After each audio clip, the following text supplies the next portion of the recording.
Hello বন্ধুরা, আমি রাহুল। তোমরা সবাই কেমন আছো? আশা করছি অনেক ভালো আছো। আমি তোমাদের দোয়ায় অনেক ভালো আছি। দুপুরবেলা ঘুম থেকে উঠে দেখি কত সুন্দর লোকেশন, কত সুন্দর ভিউ দেখাচ্ছে, তাই আমি ভিডিওটা সঙ্গে সঙ্গে চালু করে নিই। আমাদের গ্রামের সৌন্দর্য দেখতে গেলে সকালবেলায় উঠতে হবে, আর দুপুরের পরে বিকেল টাইমটা এত সুন্দর লোকেশন দেখায়, এত সুন্দর ভিউ দেখায়, না দেখলে তোমরা বিশ্বাস করো। আমার ক্যামেরার মধ্যে ছোট্ট একটা ক্যামেরা বন্দি লোকেশন আর ভিউ নিয়েছি, এটা দেখো তোমরা কেমন। দুপুরবেলা ঘুম থেকে উঠে এত সুন্দর ভিউ দেখার পরে কার না ভালো লাগে। এক জান্নাতি হাওয়া, আর এত সুন্দর পুকুরের পাড়ে বসে বসে হাওয়াটা গায়ে লাগছে, যেন জান্নাতি হাওয়া গায়ে লাগে। বন্ধুরা, আমি এই যে সকাল সন্ধ্যা এই যে গ্রামের ভিডিওগুলো দিই, তোমাদের আদেও কি ভালো লাগে? আমার তো মনে হচ্ছে তোমাদের ভালো লাগে না, কারণ যদি বা ভালো লাগে আমার ভিডিও ভিউ না কেন, বারবার আমি তোমাদেরকে বলি তোমরা আমার ফ্যামিলি, ইউটিউব ফ্যামিলি, তোমরা যা ভিডিও দিতে বলবে আমি তাই ভিডিও। কোন ধরনের ভিডিও দেবো আমার কমেন্টে জানাবে তোমরা, আর আমার ভিডিওগুলো তোমাদের ভালো লাগে কি আমার কমেন্টে জানাবে। বন্ধুরা, আমি মেয়ে না তো যে সঙ্গে সঙ্গে আমার ভিডিও ভাইরাল হবে। আমি কিছু জিনিস, পার্সোনাল জিনিস দেখাবো, দেখালে মাত্র আমার ভিডিও ভাইরাল হবে। আমরা ছেলে মানুষ বস, আমাদের জীবনে কিছু সাকসেস করতে গেলে আমাদের অনেক ট্রাগল করতে হয়। আমার ইউটিউব ফ্যামিলির উপর আমার বিশ্বাস আছে, শিওর একদিন না একদিন আমি সাকসেস হবই। আমার এই ধরনের ভিডিও যারা যারা দেখতে চাও তারা হ্যাঁ লেখো, আর যারা না দেখতে চাও তারা না লেখো। আর ছোট্ট একটা সিনেম্যাটিক শুট নিয়ে রেখেছি,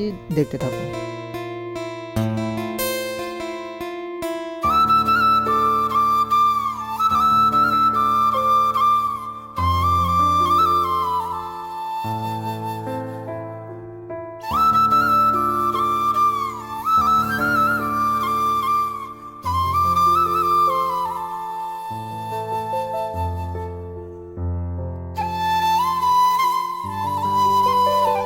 অনেক ঘোরাঘুরির পরে খিদে পেয়ে গেল, তাই বাড়িতে এসে বসে বসে বিস্কুট খাচ্ছি। আমরা অনেকে বসেছিলাম ওখানে, আমার একটা বড় বোন বসেছিল, সে বলতেছিল আমাকে একটু দেখা, তাই একটু দেখিয়ে দিলাম। তো চলো বন্ধুরা, এই পর্যন্ত ভিডিও, এরপরে অন্য কোনো দিন অন্য কোনো ভিডিওর সাথে দেখা হচ্ছে। আলহামদুলিল্লাহ, সবাই ভালো থাকবে।